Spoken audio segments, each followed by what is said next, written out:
শহীদ family এবং আহত যারা আছেন তাদের মন এত শক্ত এবং এত পবিত্র যে দুনিয়ার চাঁদ তারা নিয়ে আসলো এবং যত টাকা নিয়ে আসিস তাদেরকে কেউ ক্রয় করতে পারবে না বাংলাদেশে।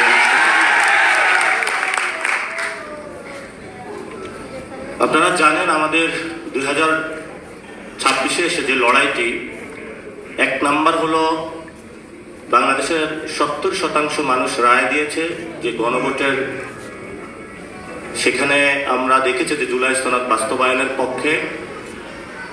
সেটা যিনি প্রধানমন্ত্রী হয়েছেন উনি 2টা ভোটে প্রধানমন্ত্রী হয়েছেন, একটা ভোটে নয়।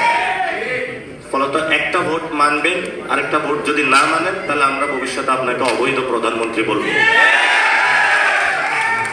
এই জন্য বাংলাদেশে যে কোনো মূল্যে, যেহেতু জনগণ রায় দিয়েছে, এই জনগণ 2026-এ যে রায় দিয়েছে, 1971 সালের আগেও এরকম একটা রায় দিয়েছিল যে আমরা বৈষম্যের বিরুদ্ধে দাঁড়াচ্ছি, আমাদের ভাত রুটি রুজি কেড়ে নেওয়ার অনেকে চেষ্টা করছে।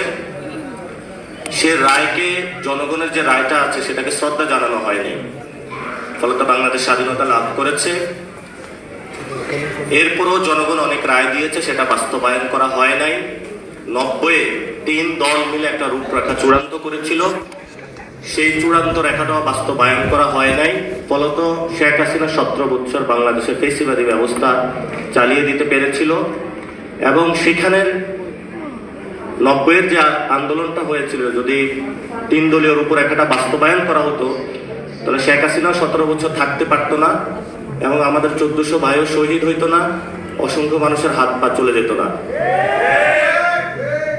এবং অবশ্যই বাংলাদেশে যেহেতু জনগণ 70% জুলাই সনদের পক্ষে রায় জানিয়েছে, আমরা তারেক রহমানকে বলবো জনগণের রায়ের প্রতি শ্রদ্ধা পোষণ করুন এবং জনগণের ভিত্তির উপরে দাঁড়িয়ে রাজনীতি করুন। যে জায়গায় আপনি বসেছেন এটা আপনার চেয়ার না, এটা বাংলাদেশের শহীদ এবং শহীদ ফ্যামিলি এবং আহতদের চেয়ার। সেই চেয়ার দ্বারা যদি তাদের গণভোটের রায় বাস্তবায়ন না হয় তাহলে যারা শহীদ ফ্যামিলি এবং আহতরা সেই চেয়ার আপনার থেকে কেড়ে নেবে ভবিষ্যতে বাংলাদেশে। 2 নাম্বার, বাংলাদেশে সংস্কার বাস্তবায়ন হতে হবে। কেন হতে হবে? এই যে পুলিশের সামনে আলিফের চোখটা তুলে নেওয়া হলো, যদি পুলিশ আজকে সংস্কার হতো, কোন দলীয় লেজুর ভিত্তি না করত, তাহলে আজকে আলিফের চোখটা চলে যেত না।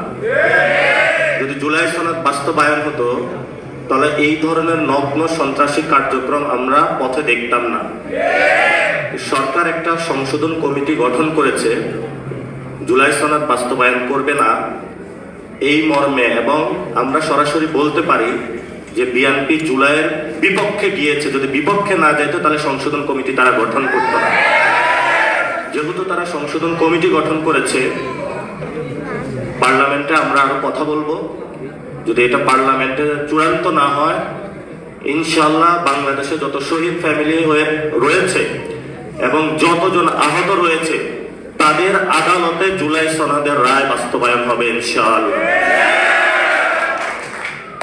3 নম্বর, আপনারা জানেন আমাদের সার্বভৌমত্ব। এই গণ অভ্যুত্থানের পরে আরেকজন আমাদের বীর পুরুষ ছিলেন যিনি শহীদ হয়েছেন, শহীদ ওসমান হাদি। উনি বাংলাদেশের আজাদির পক্ষে কথা বলেছিলেন, সার্বভৌমত্বের পক্ষে কথা বলেছিলেন, যাকে দুনিয়া থেকে সরিয়ে দেওয়া হয়। এই মানুষটা বিচার করা হবে বলে প্রধানমন্ত্রী প্রতিশ্রুতি দিয়েছিলেন। 5 মাসে তার কোনো প্রতিশ্রুতির বাস্তবায়ন দেখি নাই এবং ভবিষ্যতে দেখবো বলেও আমরা আশা করি না তার থেকে। যে মানুষগুলো আহত হয়েছে, শহীদ হয়েছে, সেই মানুষগুলোকে মুক্তিযোদ্ধা মন্ত্রণালয় ব্যবহার করে 71-এর মুক্তিযুদ্ধের পরে এই মন্ত্রণালয় ব্যবহার করে অনেক কারসাজি হয়েছিল। এখন আমি বিভিন্ন গ্রামে গিয়েছি, 1 মিনিটে শেষ করব। আওয়ামী লীগের যতগুলা লোক আমাদেরকে খুন করেছিল, আপনাদের সন্তানদেরকে, তারা হলো বাইরে ঘোরাফেরা করে সবাই। পুলিশও নিশ্চুপ, বিভিন্ন দলও নিশ্চুপ। আমরা যখন কথা বলতে যাই তারা বলে যে চুপ করে থাকেন, নাইলে চোখ উপড়ে ফেলবো। বললাম যে ভাই কি হয়েছে, একটু রাতের বেলা কারোর সাথে 10 লাখ টাকা 12 লাখ টাকা দলীয় নেতৃবৃন্দ আছে, তারা ভাগ বটোয়ারা করে। এখন অনেকে বলে যে চুপ করে যাবেন, হামলা চালাবো, মামলা দিব।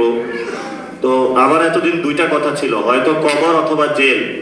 গতকালকে আমির জামাত আরেকটা কথা স্মরণ করিয়ে দিলেন, জায়নাঘরও হইতে পারে। তো হয়তো বড় জেল অথবা ছোট জেল অথবা কবর, ওরা আমাদেরকে ভয় দেখায়। ভয় দেখায় কি বাংলাদেশের কাউকে নিবৃত্ত করতে পারবে? আপনারা সবাই জীবিত আছেন না? লড়াই হবে, স্বাধীনতা আসবে, সংস্কার হবে, বিচার হবে, ইনশাআল্লাহ আপনাদের নেতৃত্বেই হবে। যেভাবে আপনারা নেতৃত্ব দিয়েছিলেন 24-এ, আমরা আপনাদের নেতৃত্বে কাজ করতে প্রস্তুত আছি। মাঠ ছাড়া যাবে না। জুলাই